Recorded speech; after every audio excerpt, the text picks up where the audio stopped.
fuzzy lookup, partial text lookup, approximate match lookup, and wildcard lookup. Those are all synonyms for two different types of lookup. The first situation is we have Coca Cola, and we need to find a match, in this case Coca Cola Incorporated, and return Atlanta.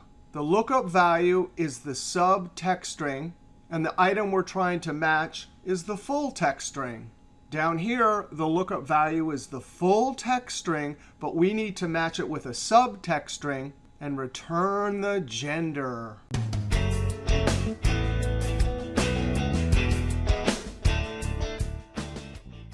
Now, for each type of lookup, we'll see how to do it with the new Microsoft 365, and we'll see how to do it the old school method. Well, if you have Microsoft 365 Excel, we get to use XLOOKUP. Now, for the lookup value, we're going to put in Coca-Cola. But the problem is right now is XLOOKUP needs to know that there might be some text before and after this text. And the way we do that is with a wildcard. We need to use the asterisk character. That represents 0 or more characters. The question mark, which we're not going to use here, represents a single character. And since we're going to have to join it to that cell reference, we have to put it in double quotes. So asterisks and double quotes, and then join it to the relative cell reference. Then we do it on the other side. So the beauty of this wildcard is if it represents 0 or more, well, it can be straight Coca-Cola or any number of characters before or after. Now, comma, lookup array.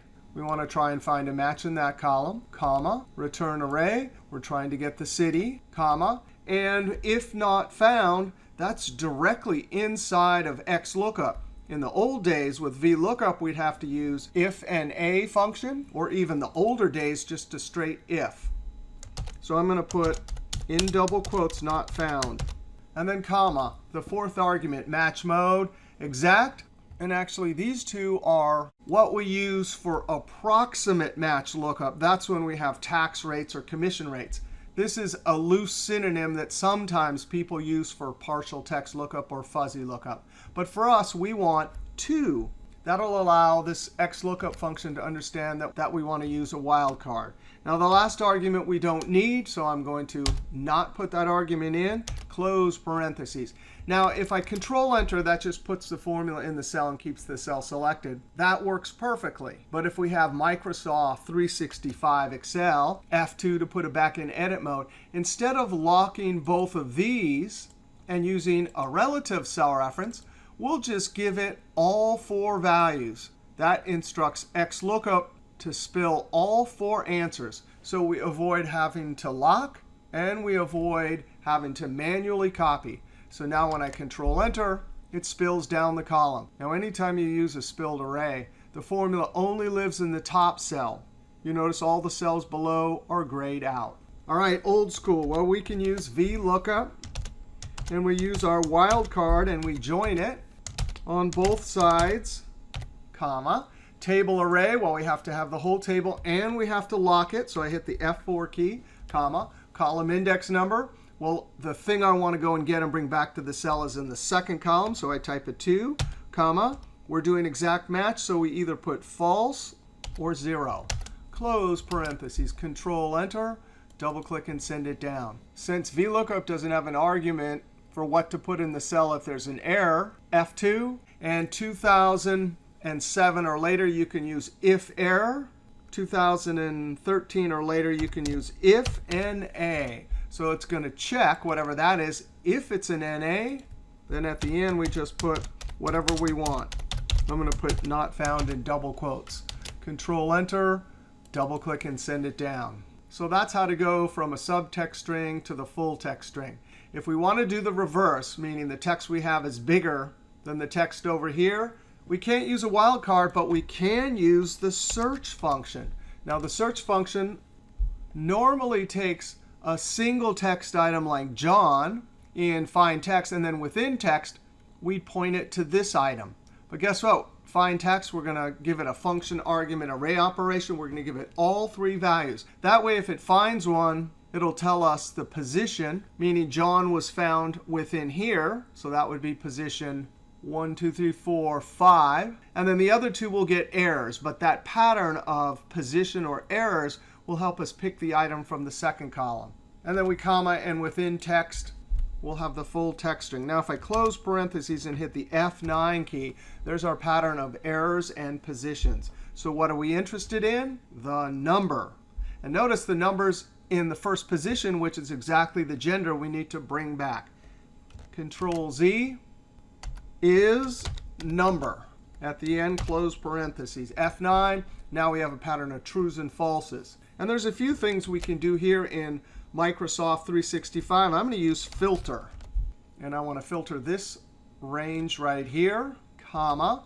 And then the include, that's the pattern of trues and falses. And then at the end, we'll say not found. Now, if I Control Enter, that works. But guess what? I can't do a function argument array operation here, because then I'm doing two different size arrays, and it doesn't like that. So in this case, we'll leave that as relative and come back here. I'm going to click on Find Text to highlight the whole argument, and then hit the F4 key. Same here. Sometimes the problem is when you come back and hit the F4 key, like that, it only does one of them. So the safe thing is to select, using the screen tip, the whole range, and then hit the F4 key.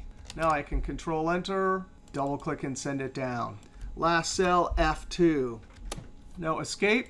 We could use XLOOKUP. If I copy, so I'm using the screen tip to click, select everything so I can easily copy it. Control C. I like filter better, but we could use XLOOKUP and look up true, comma, Control V within that range there, comma. And there's our return range, F4, comma, if not found, something in some message there in double quotes, close parentheses. Control Enter, double click, and send it down. Now for old school, well, we're going to use that. That's as old school as they get. Equal sign, Control V. And we'll use match, the old match, because we're assuming we're in the old school. And we'll look up true, comma, within there, comma, 0 for exact match. That'll give us the relative position, and then we have to use that inside of index. We're trying to get these values here, F4, comma. And then there's the row number.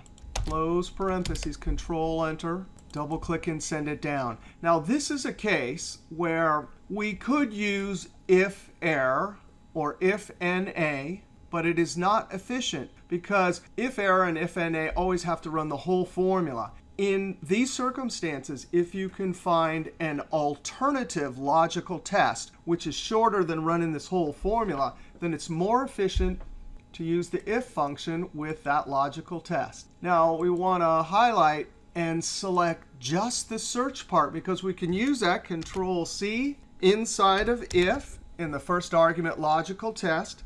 If I Control V, comma, just for a second, remember F9, what that gives us? An array of numbers and errors. And what happens when there's no match? It's all errors. Well, guess what? Control Z, the count function, can count, and it's going to count how many numbers there are, and it will not be bothered by the fact that they're errors. It'll just deliver, in our case, either 1 or 0. So if I select it and hit the F9 key, we get a 1. Down here, we'll get a 0, and that'll be interpreted as false. So if it's a non-zero number, it'll run that. Otherwise, at the end, comma, in double quotes, not found. Close parentheses, Control Enter, double click, and send it down. All right, that was a little fun with old school and new school when we have the full text string and we want to look up and match some subtext string. And we saw how to use XLOOKUP in a wildcard or VLOOKUP in a wildcard when the lookup value is the subtext string and the item to match is the full text string. All right, if you like that video, be sure to click that thumbs up, leave a comment, and subscribe, because there's always lots more videos to come from excelisfun. And if you want to check out some videos about more lookup tricks, here's some videos.